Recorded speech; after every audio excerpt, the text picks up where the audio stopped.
हुए हैं सजदे मुकम्मल सब मेरे आकर तेरी पनाहों में। तेरी मर्जी तू कर शामिल मुझको दुआ में या गुनाहों में। हमें भी परिंदों की तरह उन चीजों को पीछे छोड़ देना चाहिए जिनकी हमें जरूरत नहीं होती, जैसे दुख, तकलीफें, पश्चाताप, क्योंकि खुशी जैसी खुराक नहीं और चिंता जैसा रोग नहीं। इसलिए ईश्वर की गोद में बैठकर इस खूबसूरत जिंदगी का आनंद उठाया करें और जीवन का हर नया दिन एक नए उल्लास के साथ मनाया करें। मगर यह तभी संभव है जब हम अपनी मैं को ईश्वर को समर्पित कर उसी में खोकर उसी के होकर रह जाएं।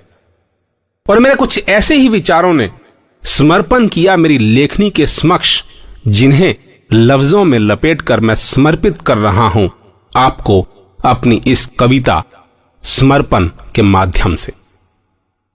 तुम्हारे मन की हो जाए तो खुश और ना हो तो, तुम्हें सुख सुविधाएं मिल जाएं तो खुश और ना मिलें तो। लेकिन किसी बात को मान लेने और जान लेने में अंतर होता है, यानी मात्र ये मान लेने में कि आराम में आनंद होता है और इस सत्य को जान लेने में एक विशेष अंतर होता है कि आराम नहीं फिर भी आनंद ही आनंद होता है। इसलिए प्रश्न ये नहीं कि आराम का कितना सामान जुटा लिया है, प्रश्न ये है कि क्या हमने आनंद की झलक को पा लिया है, क्या आनंद की उस अनुभूति को अपने अंदर उतार लिया है, क्या उस असीम एहसास को सदा के लिए अपना बना लिया है। क्योंकि वास्तविक आनंद आराम के सामान में नहीं है, हमारे जीवन जीने के अंदाज में है। आनंद की तृप्ति से तृप्त होकर आनंदमय होने में है।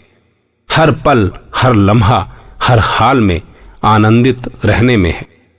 और अगर हम अभी तक ये नहीं जान पाए हैं तो झोपड़ी में जीवन गुजारते हुए गडरिये के उस रूप को देख लें, जो खुशी से बकरियां चराते हुए किसी टीले पर बैठकर मस्ती में मस्त होकर बांसुरी बजाते हुए आनंदित हो रहा होता है।